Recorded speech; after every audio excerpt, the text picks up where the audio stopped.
Today is Saturday, September 5th, 2016, and this is the Bunny Slippers of Evil Job Seekers Call-In Show, presented by Evil Bunny Consulting. I'm your host, Tyrone Griffin, and if it's 3 p.m. you have on your bunny slippers, you are not looking for a job. Welcome, first-time and returning listeners. In this show, we discuss strategies and tactics of job search, staying motivated, and dealing with career transition. For more tips, resources, daily motivations, and to listen to archive shows, go to the website, bunnyslippersofevil.com. There you also find links to our Facebook page and our Twitter handle.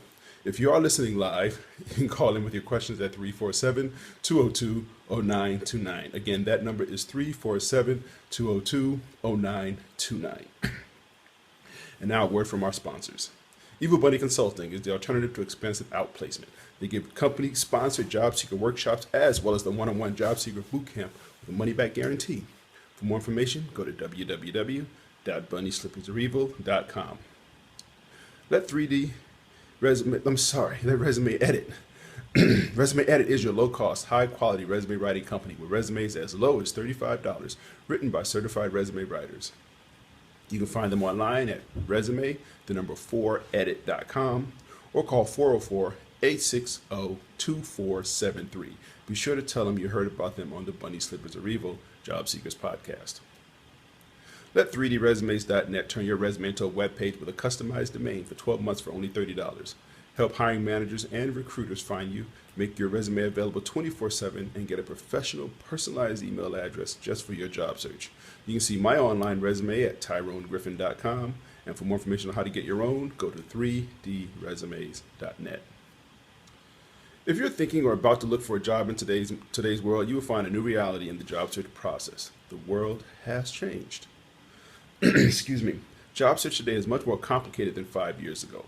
Volumes of resumes, more applicant screening systems, depersonalized applications, panel interviews, team hiring, long complicated applications, branding and social media. Yes, the world has changed. But are you still trying yesterday's approach? Why struggle and miss out on today's opportunities? Career Oyster is here to help. Great coaches, the latest resources, unique strategies personally tailored to your job search. Find out the new reality and how you can prevent costly mistakes. To register for a free 45-minute private session with head coach Howard Caddy, go to careeroyster.com. Find out the facts now. You'll be glad you did. Remember their motto, the world is your oyster, be the pearl. Well, good morning, everybody, and welcome. First of all, if anybody is listening live, and the few of you that are, I thank you for getting up this early with me this morning. It's Labor Day weekend. And this time it was because of Dragon Con. For those of you in the Atlanta area, you know what I'm talking about. I'm going to see the parade this morning. So the only way to get to the parade and get the show out was to do this at 7 o'clock in the morning. And I spent a late night out partying with the Hiram High School Band of Gold. So I am a wreck right now. But on the bright side, I have notes. So this is our first Saturday for those newcomers. So the first Saturday of the month, we do a job search Q&A. If you do have a question and you're up this early and you want to ask the question on the air, you can call it at 347-202-0929. Again, you can call in with your question at 347-202-0929. You can also go to the page, bunnyslippersofevil.com. You'll find links to our Facebook page, our Twitter handle, and our YouTube channel. And you can ask questions via Facebook or Twitter, or through the website. You can go and send me an email. So anyway, this is just to show that just so we don't lose track of, people have questions. So, I can cover a lot of subjects, but sometimes you just need to just let people ask you. So I get questions during the week. I have conversations with people, all that, and anything I think that might be useful to the other 4 or 5 people listening, I will try to bring it on this show. So anyway, first Saturday of the month, usually it's 10 o'clock, but first Saturday of the month, we always do job search Q&A. You can ask your questions anytime. I usually try to answer them, but again, if I think they're a good question, I'll bring them on the show and try to answer them as well. So, with that being said, and my voice is, my throat is kind of dry from, I think, being out yelling last night, so I apologize if I sound more Darth Vader-y this morning. So anyway, let's get to the show. First question, And I answer, there'll be some repeats, but I answered this question before, but I think uh, it's time to answer it again because I was having a conversation with somebody this week, and that's where I get most of my knowledge. Why do I do this show? I've been doing this show now for approximately, I would say this is going on my fourth or fifth year. I started doing it back in 2010 when I was in transition. I think this is my fourth year. I got to go look at the see how many shows I've done. But I know it was right around this time I started doing it because one of the early shows I did, maybe the second show I did, was what I'm thankful for, and so I do that episode every year around Thanksgiving. But why do I do this show? Don't make a lot of money, don't make any money. Um, but I was reminded of this in the conversation with a job seeker I was talking to this week. A friend of mine who found themselves back in transition. It happens. Um, why do I do it? The reason I've been doing this show, you can call it different reasons over the years. One, might call it my own personal therapy, because I'm a little schizo, so I guess some people might say. Um, but I know what it's like. And when you're in transition, unless you've been in transition, you can't understand what it's like to be in transition. Particularly if you're back in transition. The first time you're in transition, it's fear, hopelessness, and you don't know what to do, and you're just reaching, grasping for straws anywhere you can. But when you come back to transition, it's kind of worse. It's different. I won't say worse necessarily, because you kind of know what to expect, but also, there's the not again, really. I mean, I won't in any way try to equate the two. But I have some friends who've had cancer, a couple of times, and it's that feeling when it's in remission and everything is going great, and then you're good, and then a couple of years later, you go and you have get an exam, and they say it's back, and you're just like, not again, and it's like, okay, this is something that job search. It's when you're in transition, it's not something that you can just ignore. You have to go through it.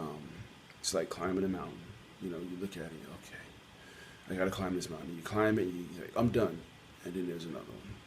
So I do this show, again, probably partially for my own personal therapy, partially because I like to help people.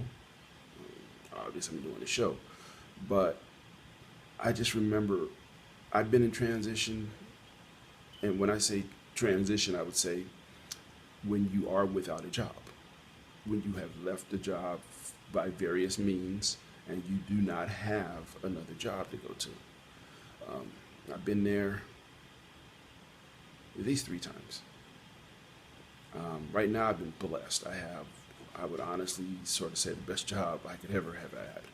Um, I'm not going to get into it. Go look at my resume, see where I work. But this is honestly and truly, I think, the best job I've ever had. I'm very happy. But at the same time, I remember, a year ago, in the last year and a half, I think I've been in transition twice, where it was between jobs. We call it between jobs and things like that. But it was transition. It was you were unemployed at that moment, and you didn't have an offer on the table. You were unemployed. And it is not a great feeling. And I remember that. And every time I talk to somebody in transition, people say, well, it's hard for you to empathize. No, when you're sitting there talking across the table from somebody who is where you've been, you can see it, the looks on their faces, the fear, the anxieties, all those things. It's just, that's the way transition is. One of the first shows I did, one of the first things I said was transition sucks. And that's the nicest way I could put it. It truly sucks. You get complications of, if you have a family, if other people in the family aren't working, how long you've been with a company before you are not there anymore. What are your prospects? What are your finances? Because understand this is what it all comes down to, is money. And, People say, well, it shouldn't be all about money. Well, no, we're a capitalist society, so everything's about money. You know, if you don't have money, you don't have a place to live. You don't have shelter. You don't have clothing. You don't have food. You don't have the basics. If we had a situation, if we had a setup in this country where we had barracks set up where people could always go and get shelter and food, and if you wanted to work harder, you could get better things, that would be one thing. But that's not our society or any society uh, is set up as far as I know. So you need money. And at the end of the day, you work for money. You know, you can love your job, absolutely love what you're doing. But if they stop paying you, how many people will go to work tomorrow or Monday or Tuesday in this case? Um, but anyway, I do this because I just remember what it was like. I remember how it felt to be out there. Um, and that's a bad thing. That is not a good feeling. And I remember it. So I do this for that reason. That's one of the main reasons I do it, because every day somebody else gets in transition for the first time.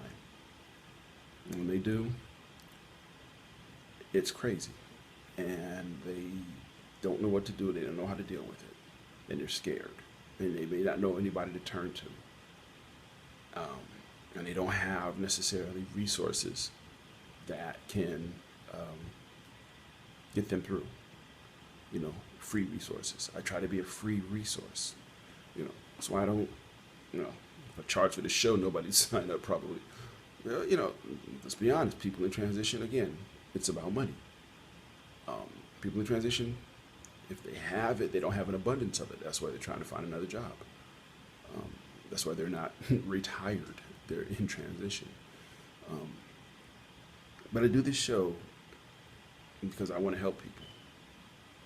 Because, you know, I'm weird like that. It makes me feel good to help people. But I just want to help people. I've gained a certain amount of knowledge over the last couple of years in doing this show. Knowledge that I wouldn't necessarily have other ways, and you know, knowledge that I wish I hadn't got it the way I got it sometimes. But I just remember what it feels like when you're out there and you're afraid and you're scared and you don't have a job. And we measure so much in our society by your job. You know, you meet somebody in the bar, it's like, yeah, da, da, da, da, yada, yada, yada. What do? Well, I'm unemployed. See ya. You know. So I do this show to try to help people. Plain and simple. I'm trying to help people. Okay. I'm not always right. I think I'm always right, but hey, there's different opinions.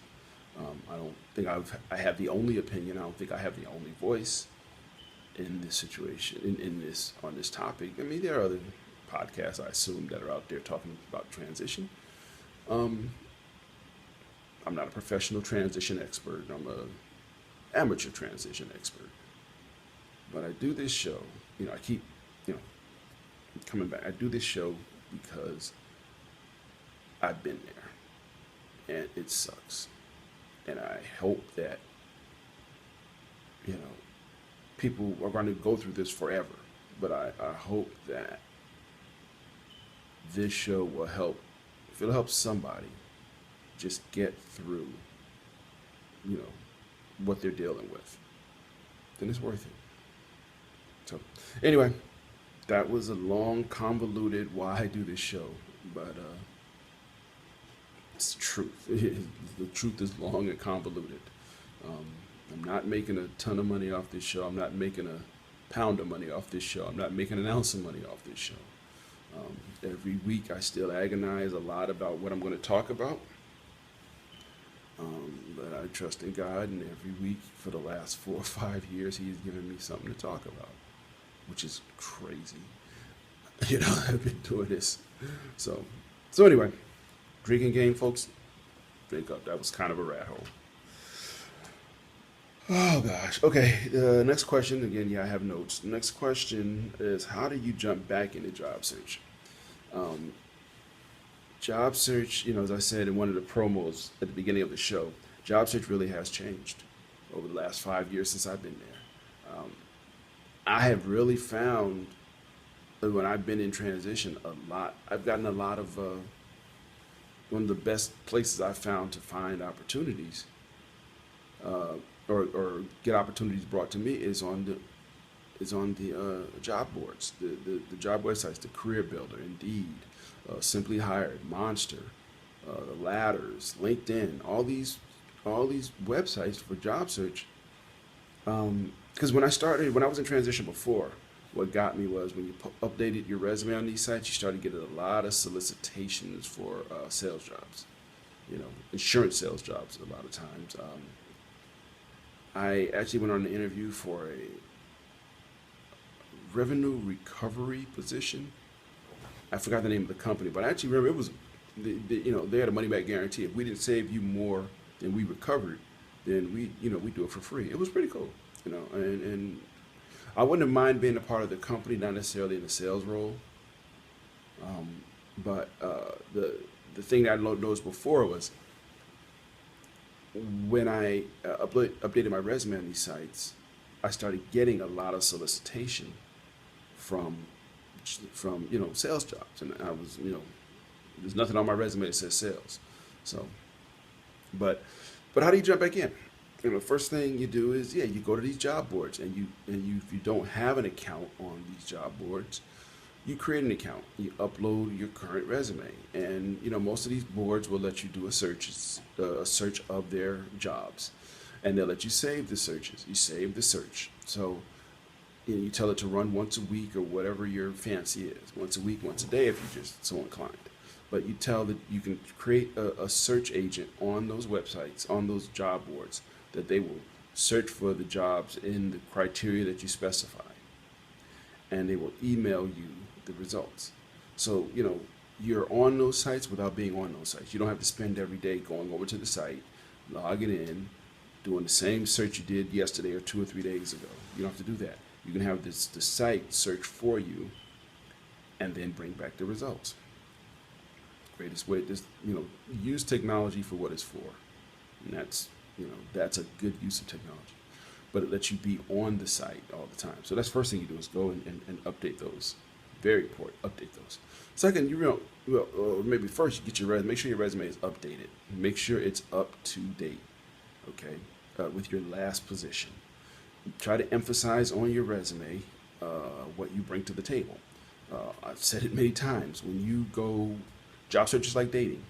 When you go on an interview for a job, it's just like when you go into a speed dating or you have a blind date. Think about a blind date, and you're interested in this person, and first thing you do, you don't sit there and tell them all the other people you dated, right? You tell them what you can do for them. So think about an interview the same way. What can I do for you? Okay. So focus. Make sure your resume emphasizes your skills versus your previous employers. And that's just my opinion. You can go talk to some other job expert, and they'll say, "Oh no, let them know where you worked." Okay. You know, the thing you have to remember, and I say this, and I'll keep saying it. Your job search is yours. It's not mine. It's not anybody else's. It's yours. If you fail or succeed, depending on how you define that, it's still yours. It's on you. I am not going to get you a job. I'm trying to help you do the right things to have a job, find you or to find a job, but I'm not going to get you a job. And when you land that job, you're not going to give me any of your salary unless you so desire to, in which case I will be more than happy and very appreciative of it. But at the end of the day, it is your job search. It's not anybody else's. Yeah, this is one of those big boy, the big draws decisions, or big panties decisions. You got to make that decision. Everything you do in your job search, you have to make that decision. So, um, you don't listen to me, fine. You don't, fine. There's 1,000 people out there telling you what to do in transition, how to find a job. One of them may or may not be right for your situation. Um, but just remember, no matter what, at the end of the day, it really, excuse me, it really is just your job search. Period. End of story. Boom. Um, but anyways, what do? First of all, again, I said, update your profile. Make sure all your profiles on the job search sites are updated. LinkedIn included, and do those search agents, set those search agents out, because LinkedIn will let you set them out as well. Second, um, network, network.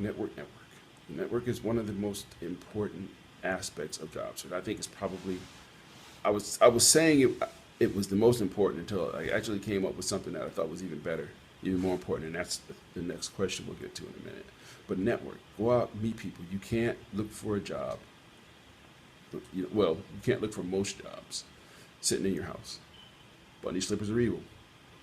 You can't sit in your house and find a job, most likely. Looking at classifieds. Go out and meet people. People don't hire resumes, they hire people.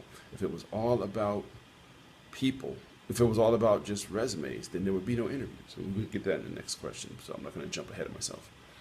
But you got to get out of the house as best you can. I mean, if you don't have a car or you don't have transportation, I don't want to be so cold to say, well, then figure it out. But that's what it comes down to. Figure it out. You do what you got to do. Um, Public transportation, whatever you got to do, but you got to figure out a way. That's very important. If you can, is to get out of the house. It's not the do or die situation, but it's a whole lot easier to look for opportunities if you're networking with people outside and face to face. Going to job networking events. I'm a real advocate of free stuff. Go to free job networking events. Connect with other job seekers. People say, well, I don't want to network with people who ain't got jobs. It's like, oh, so like, again, if you network with bankers, are they going to give you money? No. But the people that don't have jobs that are looking, they can feel your pain, number one. They know where you're coming from, number two. And number three, they used to work at companies that you probably are trying to get into. And you're not looking for the same thing that they did. So they know who to contact. So it's not a competition thing. They may have been in this area doing this specialty, they got laid off, but they know people in this area that you're looking at. So network with these people. Let's be positive. It sucks. Job search sucks, but be positive. Just keep going. Stop worrying about how long you've been out there. Just keep going. Okay, just keep going. That's it. So those are the things, if you want to know what to do to get your job search recharged, you're back out there. And I was rushing that because I want to get to my last question, because I think this one was pretty important. Is attitude important if I have the skill set? The short answer is yes. The long answer is, pardon me French, hell yes. Okay. I was saying before that I always thought that networking was your best skill in job search.